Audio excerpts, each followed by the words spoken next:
Shalom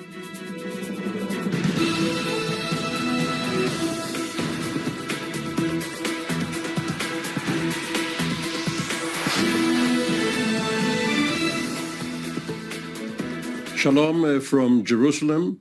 This is Israel at War, an update on TV7 News Israel. I'm Amir Oren, sitting in for the traveling Jonathan Hessen, and this is day 651 of the war, which started on October the 7th, 2023, with the horrific attack and massacre by Hamas on Israel's Negev southern communities. There are already still 50 Israeli hostages held in Hamas captivity. 20 of them are alive, 30 dead, and apparently negotiations are still being held regarding a possible deal releasing them against Palestinian prisoners held in Israeli jails, and including an Israeli Defense Forces withdrawal from the points taken up to now within the Gaza Strip. However, the major story of the day is on the other side of the Israeli border, and that is in the north, in Syria, where there have been clashes between forces loyal, at least nominally, to the new regime in Damascus and the Druze community in the Sweda province, and where Israeli Druze brethren of the Syrian Druze have broken into Syria in order to help the local Druze. And we are very fortunate to have with us three experts who are ideally suited to the topic of the day. Two of them are especially experts regarding what is happening in the north, in Syria and Lebanon, and one is an air power expert, and apparently up to now the major Israeli effort has been using the Air Force, both in the Sweda province as well as against regime targets in the capital Damascus. So welcome Sarit Zehavi, the founder and director of the Alma Research Center in the Galilee, and a former lieutenant colonel in Israeli intelligence, in the Directorate of Military Intelligence, specializing in the Northern Command. Sarit, welcome. Major General Gershon Hacohen, who, among other duties in your illustrious career, headed an army corps and the 36th Armored Division, which during your time was in charge of the Golan Heights and of operational planning in the northern sector. General Hacohen, welcome. Good to be with you.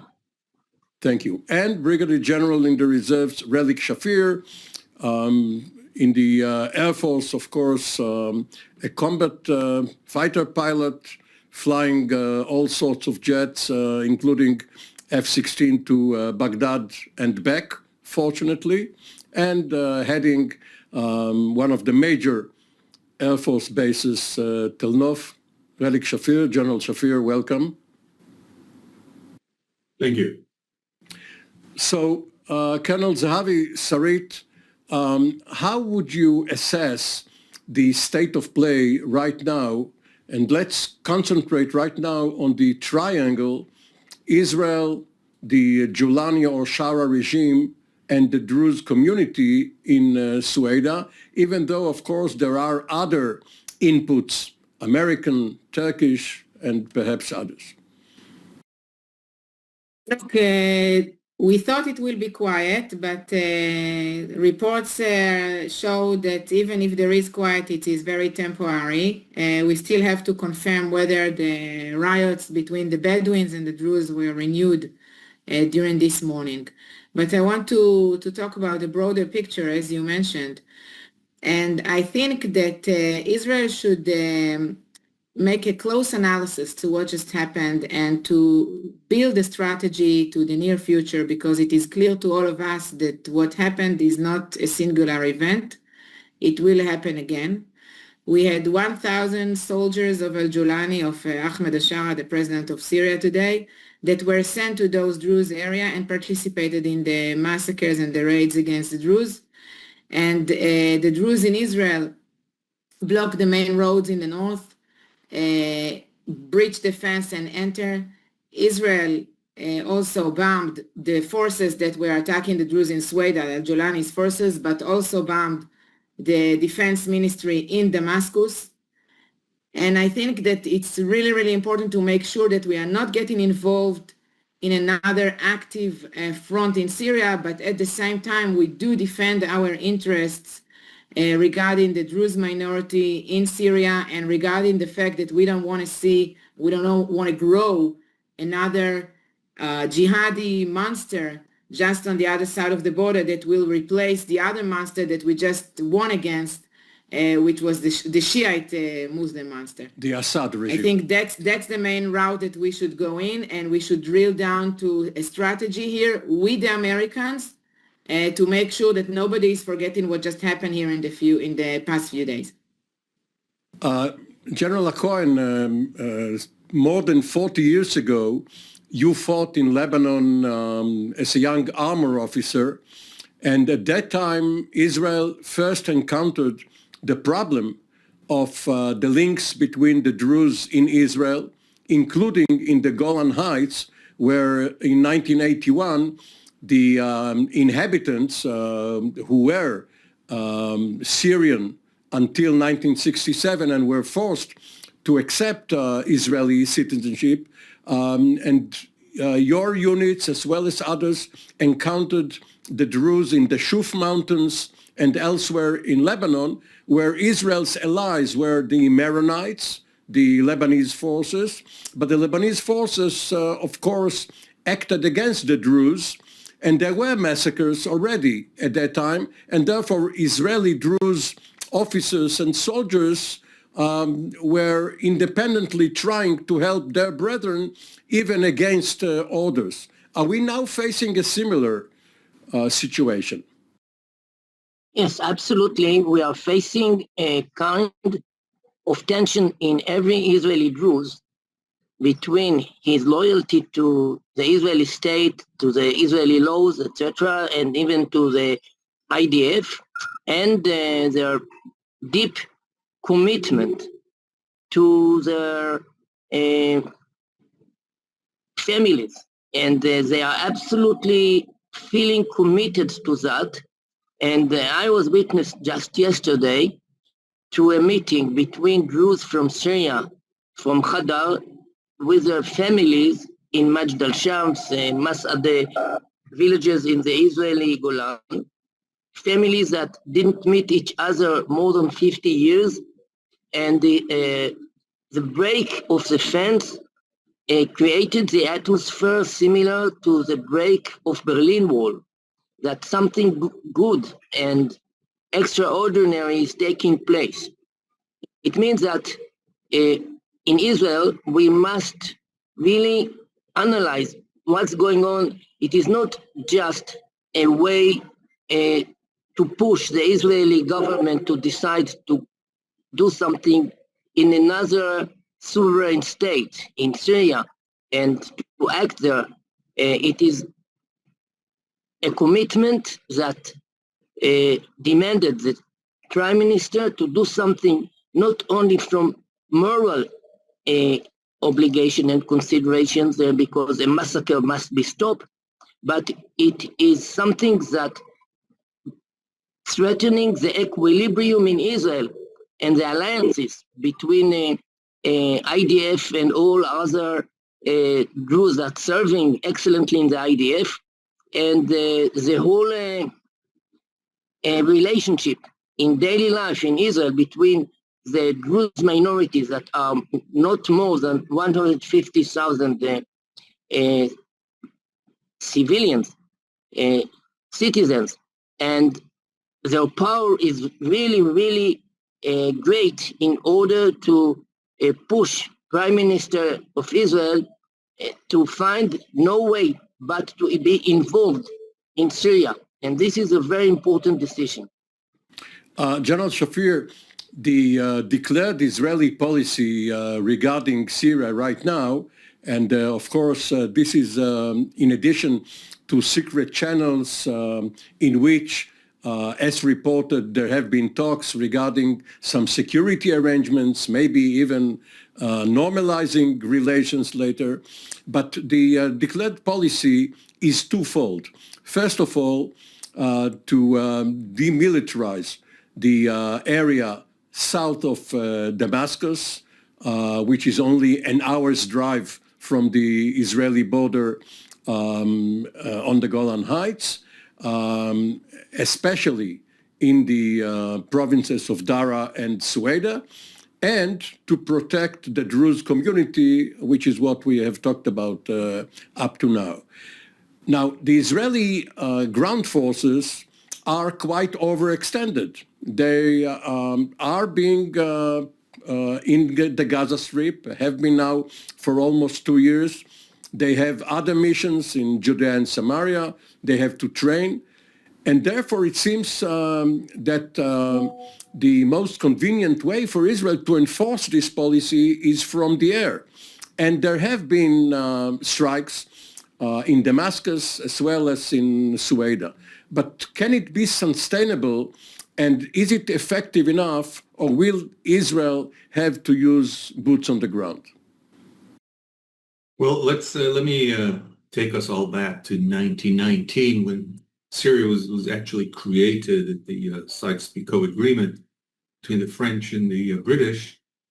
Syria is not really a state on its own merit, but it's a conglomerate of several tribes and religious communities.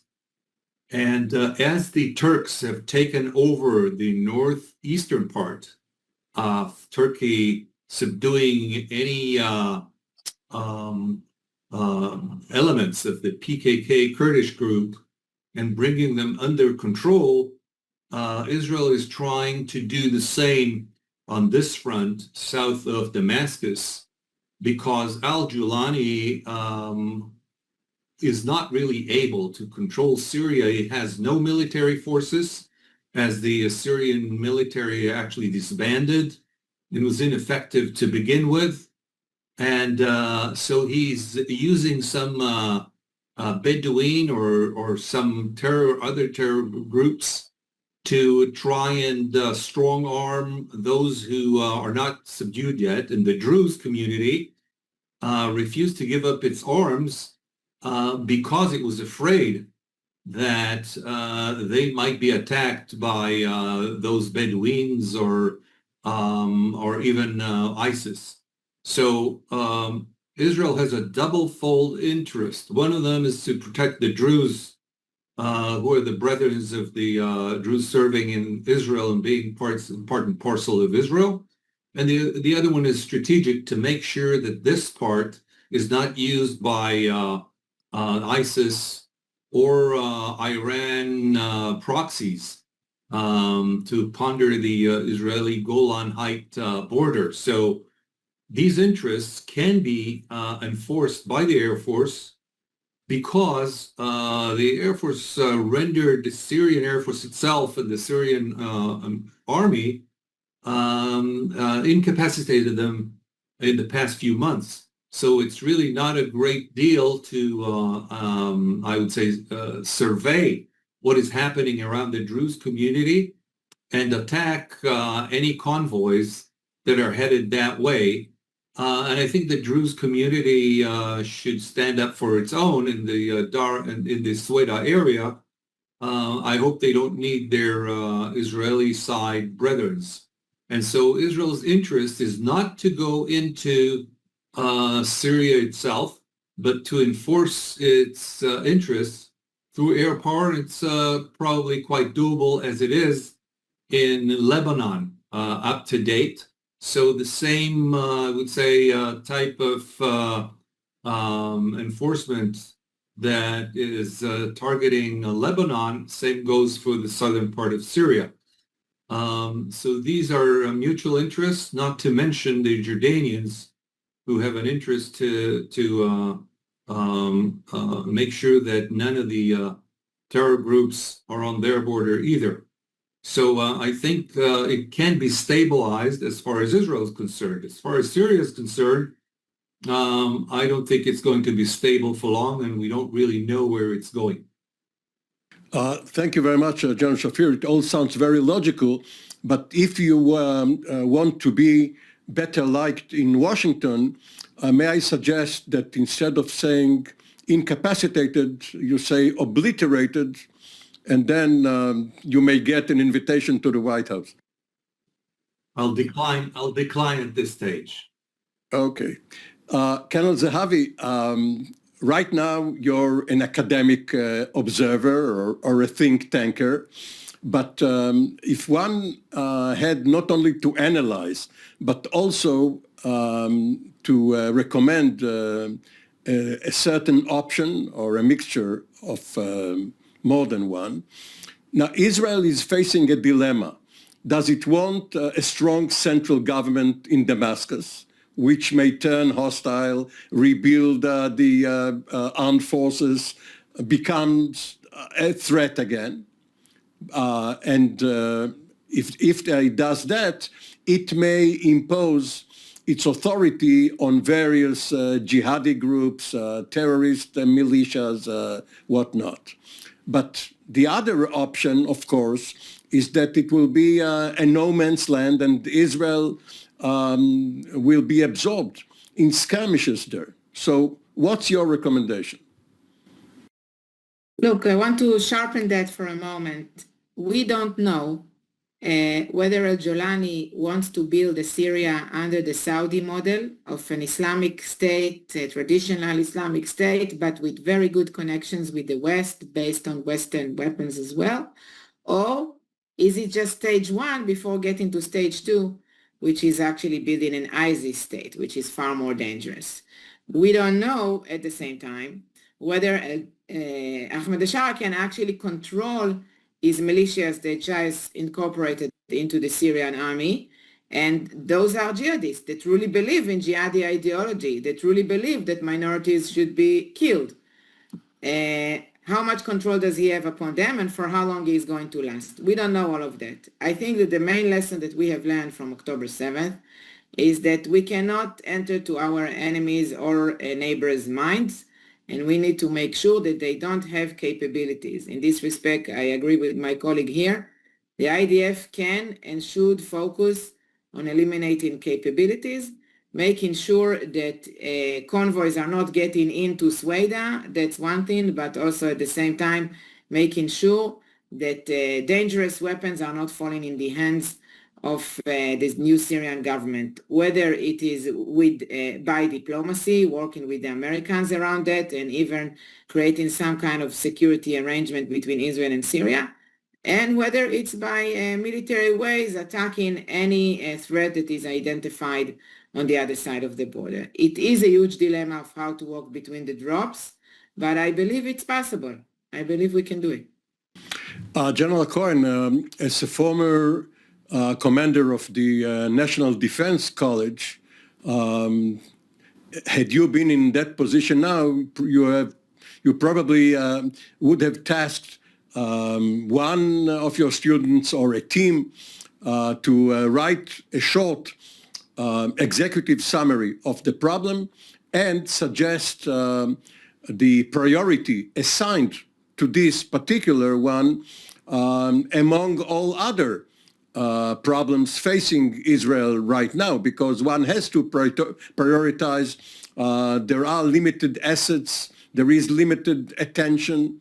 So is it really that important an issue relative to the others facing Israel?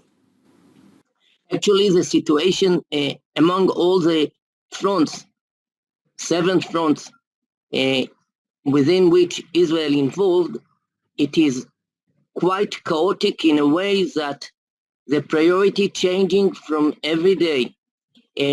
What happened on last Wednesday, is that Chief of Staff realized the risk to lose control in the Syrian front, and he just took 35 paratrooper brigade from Gaza Strip to send it to the Syrian front. And the question of priority could really be decided today, and tomorrow it is a new day. What really I can say, and I wrote a paper about that there are a lot of versions of actions before coming to boots on the ground in the Jebel Druze, the mountain of the Druze in Sweden. For example, to send troops like the Green Berets undercover to equip and to train the Druze. They really have around 100,000 equipped men to defend themselves, but they are not really trained. From a population of 700,000, they really succeeded to defend themselves with a very strong organization. We can call that semi-military organization, and Israel can help them, and not to do that with direct intervention and puts on the ground what is called with Israeli flags on Jebel Druze. And I think it is necessary to begin. It was necessary to begin that months before. General Shafir, it's a very strange situation in which the Middle East is now arrayed with Israel in the middle of this problem. Some of the enemies Israel is facing have missiles of various sorts, but they don't have air forces. Hamas, Hezbollah, the Houthis, even Iran. On the other hand, the Druze, whom we are helping, as basically all of you are in favor of, have an air force, your air force, the Israeli air force, which is at their beck and call. Is that a viable option? They don't have liaison officers on the ground to coordinate with the Israeli Air Force. You don't have to deconflict with them because they don't have fighters of their own. But how do you go about such a unique mission? Well, let's go back a little. There are two strong forces involved in Syria, the Turks in the north and ourselves in the southwest. And there is a contingency, American contingency force within Syria itself. The chaos that is happening in Syria now and in the foreseeable future forces Israel and Turkey maybe to share an idea of how to subdue the area. Turkey, let's say in the north, and Israel in the south, such that paramilitary forces or Bedouins or ISIS would not destabilize Syria even more. So the choice that was true up to yesterday was al-Julani, but apparently he's not really able to wield his power and control Syria, at least not close to our border. And so the obvious result is that we should look for someone or some power that can take control of Syria. And this can only be done between Israel and Turkey with U.S. support. And I would even add the Jordanians as interested parties. So we can't let that area be controlled by whoever has the upper hand at a particular moment. At this time, our only option in the short term is to help the Druze, maybe train them a little or via proxies, have them trained, relay intelligence and surveillance from the ground to UAVs or fighters in the air to make sure that they are in a controlled space around the Sweda area. By the way, I have a personal interest in that area because my great-grandfather settled there in 1896, came from Romania. There was a Jewish contingency agricultural area with about 30 families very close to the Jebel Druze. And the Turks kicked them out by 1901. So taking that aside, as to your answer, yes, we can do it from the air, making sure that the Druze have the ability to relay information and surveillance about what's happening in their area and making sure they train their own forces since they're pretty strong in that area. So we are soon going to see you leading the settlement movement back in Sweda from the air this time. No, my great-grandfather moved to a place called Yavneel, where he was the chief of the village in 1902. Okay, so we are relieved at least this diversion is not going to occupy us. For the time being, thank you all three of you, Sarit Zehavi, Gershon Hacohen, Relik Shafir. This has been an update, Israel at War, from TV7 News Israel in Jerusalem. For the time being, until next week, thank you and shalom from Jerusalem.